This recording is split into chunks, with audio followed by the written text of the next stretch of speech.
Okay, welcome to chapter 23. I think this is the last chapter in this unit that we'll be covering.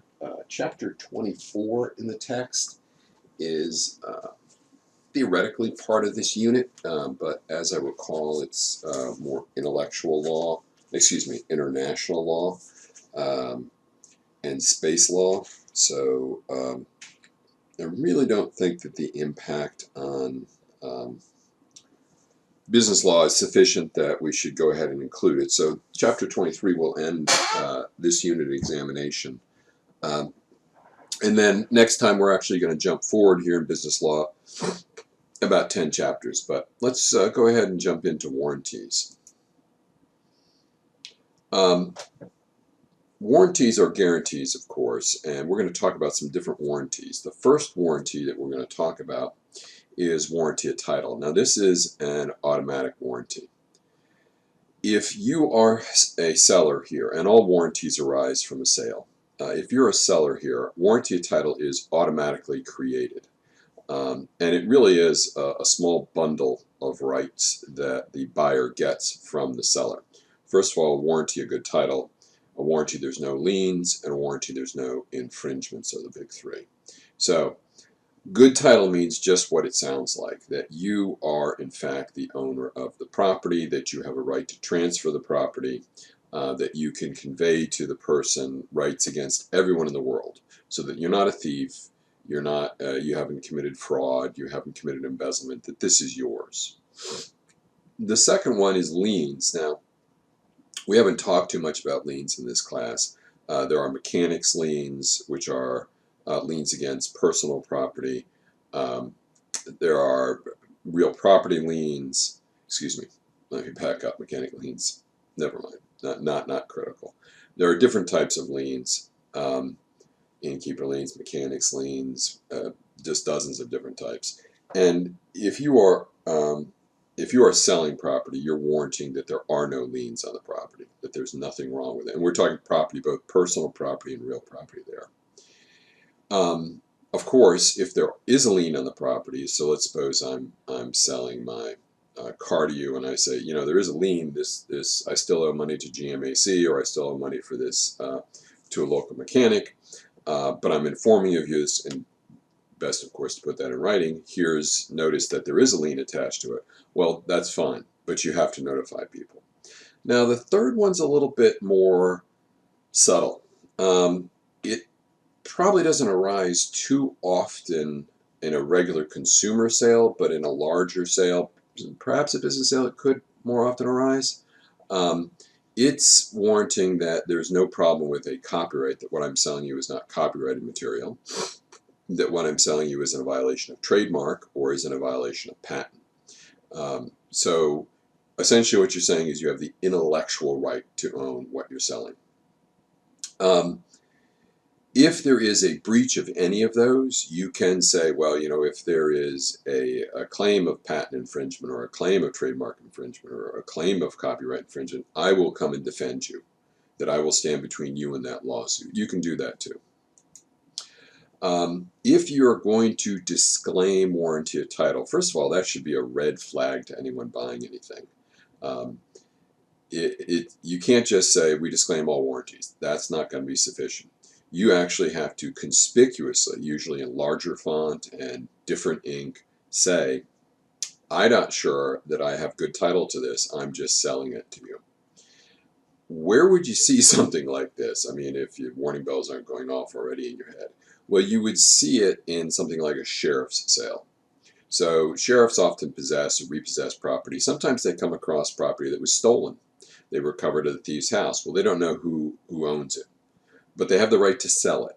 So they would sell it and they would say, we're going to sell this to the general public, but be aware that if the original owner shows up for this silverware, painting, whatever, that they can reclaim it from you, and it's not our problem.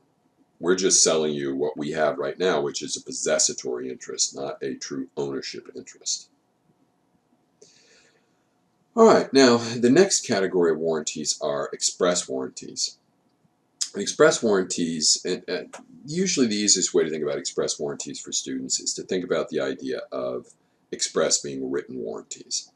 It's not always that way, and certainly here with warranties, there can be express warranties that are made orally, but it's easier to see. So an express warranty is you are going to warrant to someone how good something is, that is the quality of it, its condition, how functional it is, and its performance, what it will and won't do. Now you can create and express warranties in lots of different ways. Obvious way, the one most people think of, would be an affirmation or promise of a fact. Hey, this is a brand new battery, or this is a fully functional computer. Those would be promises of a fact. Now penalties. You create the warranty by describing the goods. So if I say this is a 1929 Studebaker, I don't even know if they made Studebakers in 1929, but if I say this is a 1929 Studebaker, that's a description of the goods. You're creating a warranty that indeed that's what it is.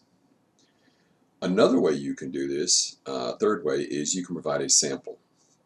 So you can come forward and say, okay, look, this is a sample of what, let's use a insulation, because you can't see inside a house or in a mobile home or in a car and see the insulation. So if you were in a mobile home lot and you came up to someone, they said, okay, here is a sample of the insulation that's inside the wall of these houses, so that you would realize that our mobile homes are well insulated. And he showed you something that had a R30 value.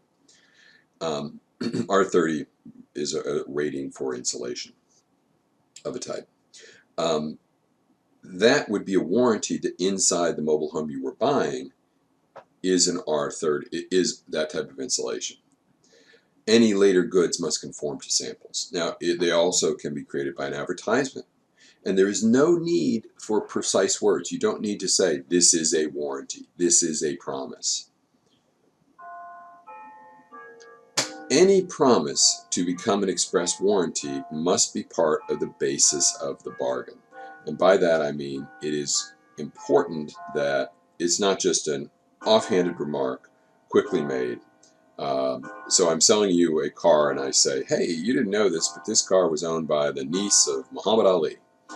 And you say, oh, well, that's real nice, and you buy the car. Well, you didn't buy the car because it was owned by the niece of Muhammad Ali, and that didn't create a warranty that, yeah, I'm warranting that statement is true. But basically, to become a warranty, it has to be some important factor in the buyer deciding to purchase this good over any other good. If it's not going to create an express warranty. Statements of opinions. Opinions are not warranties. Opinions under the law, and it's one of my favorite words here in business law, are called puffing or puffery. So if someone asks you, is this a great car? And you say, it's the sweetest little car in the world. Well, obviously, sweet being a modification of taste, you're not going to eat the car. What you're essentially saying is it's a great little car, but that's really an opinion. Now, there can be an exception here. If you go to an expert and you rely upon his expert opinion, then that can create a warranty. So, warranties can be created by the buyer, can be created by the seller, the seller's expert. I mean, you can create warranties not directly from the seller. All right, now we turn to three of the most important warranties. These are implied warranties. These are warranties that arise naturally. There's no requirement that a promise be made here. These come into existence automatically. Now, warranty of title is, in many ways, an implied warranty. You have to conspicuously disclaim it. The express warranties are not implied warranties. They're express. But we separated out warranty of title because it's just so standard. Okay, so what are the big three implied warranties? There are implied warranty merchantability, implied warranty of fitness for particular purpose, and then the last one, implied warranty arising from course of dealing or usage or trade, which really you could argue two separate warranties. Okay, so let's talk about the IWM, the implied warranty of merchantability. What does this mean? Well, the implied warranty of merchantability is created whenever goods are sold by a merchant. Remember, a merchant is someone who deals in goods of a kind, and what we say is when a merchant sells goods, these goods must reasonably fit the ordinary purposes for which such goods are used. Basic quality. So the example I like to use here is climbing a mountain. If you go into a hardware store, and obviously a hardware store is someone who is a merchant for dealing in goods that you would find in a hardware store, tools and rope and things like that, and you go in and you buy rope, and you say, I want to buy this rope, and the merchant says, okay, here's our different rope. This is grade 1, grade 2, grade 3. You say, okay, I'm going to buy the grade 2 rope, and you purchase it, and you're going to climb a mountain with it. Well, that rope may not be suited to climb mountains, but it is suited for whatever grade 2 rope is commonly sold in a hardware store. Okay, you didn't tell him you're going to climb a mountain with it. He just sold you a rope. It's rope that fits in that grade 2 category. Everything's fine. Now, you probably see implied warranty merchantability most often with food. And that's the argument that the food is fit to eat based upon your expectations. Now, it doesn't need to be pure. It doesn't need to be perfect. So if you bite into a hamburger at McDonald's, yeah, 99% of the time you're not going to find even a small little bone. They're pretty careful. But you have to realize that maybe 1% of the time, or 0.1% of the time, a small piece of bone might get in there because it's ground beef. It's beef that is scraped off the bone of an animal. So it doesn't have to be perfect food. Now, if you bit into that McDonald's hamburger and a Band-Aid came out, or a person's finger, then that would be a violation of the implied warranty merchantability. The next one is a little different. The implied warranty of fitness for a particular purpose, the IWFFPP. This arises when you go into the merchant and you tell them what you're buying the rope for, and you rely upon their expertise. So you go into a store that is a mountain climbing store, outfitters, and you say, I'm going to climb Mount Everest. And they say, okay, here's our rope section. And you buy the same rope that you could have bought in the hardware store, a standard hemp rope, which is really not any good for climbing mountains. I mean, you're going to use synthetics that don't rip or tear, that are lighter and stronger. So they're selling you something after you told them what you're buying it for, that and maybe they make representation. Oh yeah, this is good rope for climbing mountains, and it's not. Or you come in and they know what you're going. You're going to climb mountains. Here's rope. They just carry a rope that is no good for climbing mountains, and it's in their mountain climbing rope section. If you rely upon the merchant's expertise, like, okay, this is the rope I should be using, and you are sold a product that doesn't fit what you're purchasing it for, that's a violation of the IWFFPP, and they're in breach. Okay, the last one, or last two if you prefer. Essentially what happens is, either in the course of dealing or usage of trade, in the way in which the business works, or in the way in which you've dealt with this person specifically, an implied warranty may arise. So let's suppose you're dealing with a diamond merchant, and you're buying and selling diamonds, and he makes a representation of how many carats he's going to send you. Well, you know, carat in diamond means different than carat in the grocery store. So if he was to send you a box of carats and say, well, you know, you didn't specify whether it was the C carat or the K carat, whether it was the vegetable carat or the stone carat, no. Just because you were dealing with a jewelry merchant, carat obviously would mean stone. Also, that would be more usage of trade. Let's suppose I had a specific relationship with someone that I had bought and sold diamonds with for years. And I said, I want 20 princess cut diamonds of half a carat or less. And he delivers to me 20 oval cut ones. And they don't meet the specifications that are required. Okay? That would be a violation of the implied warranty of course of dealing, how we had dealt in the past as to what princess cut meant. Now, it can happen that warranties overlap, and that's fine. We take all the warranties together. So if there is a conflict between them, an express warranty is more important than anything else except implied warranty for fitness particular purpose, which is really pretty closely related, if you think about it, to express warranty. Samples displace any inconsistent general description. So if I showed you again, going back to that trailer, a sample of goods, and then you buy the good and the good doesn't match, that would be a violation. Technical descriptions displace inconsistent samples or general descriptions. Okay, now warranties revive our old friend, the privity problem. Remember, privity is the original relationship of parties in a contractual relationship, the buyer and the seller. And the general rule is, of course, that only the parties in privity can sue under contract unless there are exceptions. And fortunately for us, there are frequently exceptions. So, generally, okay, people can't sue under warranty theory if they're outside of contract. You know, I'm recording this lecture in late November of 2020. The presidential election is over, and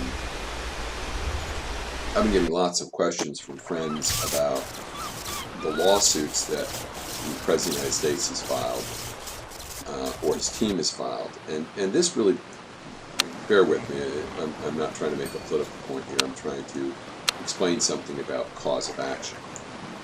If you're going to sue someone, you can get into court with anything. You can get into court and say, I'm going to sue you because you've done me wrong. What will happen almost immediately is a judge will look for a lawful cause of action. It will come up for a very quick review. And the judge will say, okay, what's your legal cause of action here? Under what basis are you suing Pennsylvania for miscounting the votes? This is what I've been dealing with. And what's going to happen is you have to come forward with a legal theory under which you can sue. So just like if you were suing under a breach of contract, very often you can say, okay, I'm going to sue him because this contract went wrong. You can file your lawsuit, you're going to go in front of a judge and he's going to go, what's your legal theory? Now, one of the things that could bar a lawsuit here would be lack of privity, okay? So it's just like why the president is losing all of his lawsuits up to date. There's no legal theory upon which he can win. He can't substantiate any legal claim, therefore his cases are getting dismissed before they even go to the process of discovery. Here, people outside of a contract usually can't sue if there's a breach of that contract, even if it's a breach of a warranty, because you're outside of the contract, you're outside of privity. Now, are there exceptions? Sure there are, just like in the potentially the president. I'm going to leave the analogy there because I don't want to get deeply into talking about presidential elections. But if a third party is injured because of a breach of warranty, so let's suppose I'm a passenger in a car. That person bought the car with the warranty that it had good brakes. The brakes fail, the passenger of the car is injured. Well, under classic law, what you had to do was you had to sue the driver. You couldn't sue the seller of the car. The driver had bought the car, right? The person selling it to him had sold him bad brakes. He should be able to sue. He can. But the modern law says, look, we don't have to go that far down. We're going to let you sue right away. Okay, you don't have to sue essentially through the buyer. You can sue yourself. Under classic privity law, you couldn't. But under modern privity law, you can. Okay, that was a long explanation. I apologize for that. Okay, let's talk about the UCC and privity. Remember, the Uniform Commercial Code can modify almost everything. And one of the things the UCC code does do is it blocks much of the law of warranty. It limits the application of privity. Excuse me, it limits the application of privity to block lawsuits. The UCC lets you in. You can sue under breach of warranty if a family member is injured, an employee is injured, or an innocent third party is injured, which you can see covers almost anyone. And it's up to states to adopt whatever position they want, whether they want to limit privity or not. Now, North Carolina is pretty generous here. Again, I'm not going to go specifically into North Carolina general statute, but North Carolina is a little bit more generous here than you might think. Alright, now, in the 1970s, America really underwent an expansion of consumer rights. This was at the tail end of the 1960s, and really what was happening was people were in Congress who were concerned about the rights of the buyers and the standard consumers, and the end results of this was, of course, that there was quite a bit of legislation passed. One of these pieces of legislation is the Magnuson-Moss Act. Now, this is at the same time that you had things like the Environmental Protection Agency being created. But the Magnuson-Moss Act, which allows enforcement of warranty and warranty terms by the Federal Trade Commission, and it applies to any consumer transaction valued at over $10. So you can see, well, wow, this will cover most consumer transactions, and it does, indeed it does. Anytime a warranty is offered here, now you don't have to offer a warranty under Magnuson-Moss. What Magnuson-Moss says is if you're going to offer a warranty, then by God, the words you use are going to mean something. So, if you use the term full warranty under Magnuson-Moss, it means that you are offering free repair or free replacement of the defective part or parts. And if it is impossible to accomplish under Magnuson-Moss within a reasonable time, then you're entitled to a full refund. Now, you can limit this. You can say, you know, full warranty available only for 3 months, 6 months, 1 year, whatever it is. Those are all acceptable limitations. If you use the term limited warranty, that's more wide open as to what you cover, but what you say is you say limited in big conspicuous letters. Implied warranties are not under Magnuson-Moss. Implied warranties are covered basically under UCC and under state law. What happens if someone, you sometimes hear the term the big print giveth and the small print taketh away. Let's suppose that I offer all sorts of warranties, but I really don't want to. So what I'm going to try to do is I'm going to try to offer these big warranties and then kind of hide them later, strip them out. Well, if you're seeking to limit express warranties that you already made, you better be a little careful, because the law doesn't really like this. The law really prefers people to, you know, stand by their language, stand by their words. So if you're seeking to limit, it's got to be conspicuous. Very often a judge will look and say, you know, we're not going to allow this disclaimer. Buyers must be made aware of disclaimers of any express warranty. So sometimes what you'll see is when someone's selling a car, a new car in particular, there'll be bold language about, you know, we're only making express warranties about this, this, and this. You know, no matter what the salesman said, pay attention to what we're saying now, we're only covering this, this, and this. And that's got to be bold and conspicuous, because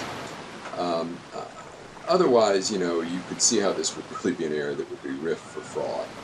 And, you know, courts have sought to correct a lot of these problems. Courts in the law have sought to correct a lot of these problems.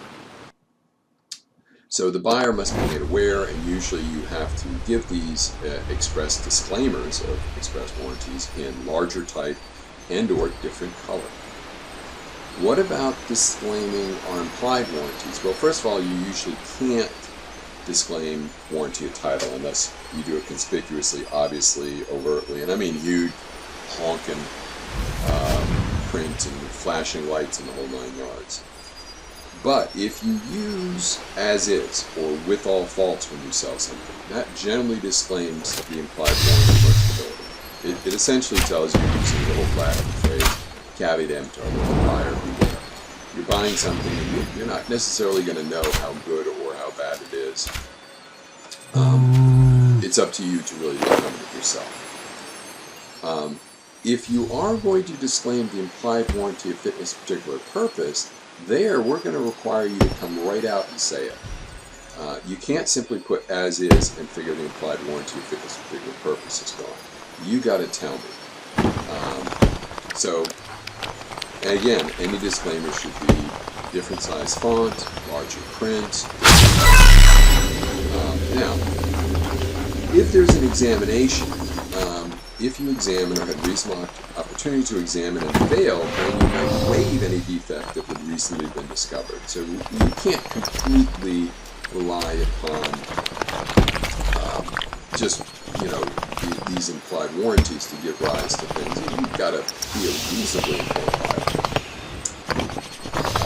Now, if you did this with the intent to cheat, if I can show that your disclaimers were unconscionable, and this would often be triggered if, like I said, a little hint, if you hit a section, or if it was pretty clear that what you're doing here is trying to rip someone off. Very often the courts will say, well, we don't like this. We don't want people who are thieves ruining the marketplace. Capitalism in part is based upon the mutual trust of the buyer and the seller, and you're really violating this, so we're not going to let you disclaim it. Be very careful with having a client take away the larger warranty, because at a certain point, courts will be hesitant to enforce it because of the unconscionable action. Statute of Limitations. Under the UCC, you have basically 4 years from the breach of contract to sue. This can be modified by the states themselves. You've got to notify the other party that it's the time of the breach. This can be extended 4 years for goods that are for future use. And that would be something like, okay, I'm purchasing this, but I may not use this right away, so you might have up to 8 years in certain circumstances. That's a pretty rare case, so we'll just set that a little bit to the side. Some theories, some states have no statute of limitations. Certain strict liability issues. Again, there are certain goods that can be sold that there's special rules. Certain medical things can have special rules. Certain future use items can have special rules. Okay, so we kept that one a little brief for about 26 minutes. That should complete most of what we wanted to cover in this section. One more section to go, and we're done with business liability. Have a good evening, afternoon, or morning, whichever you're listening to.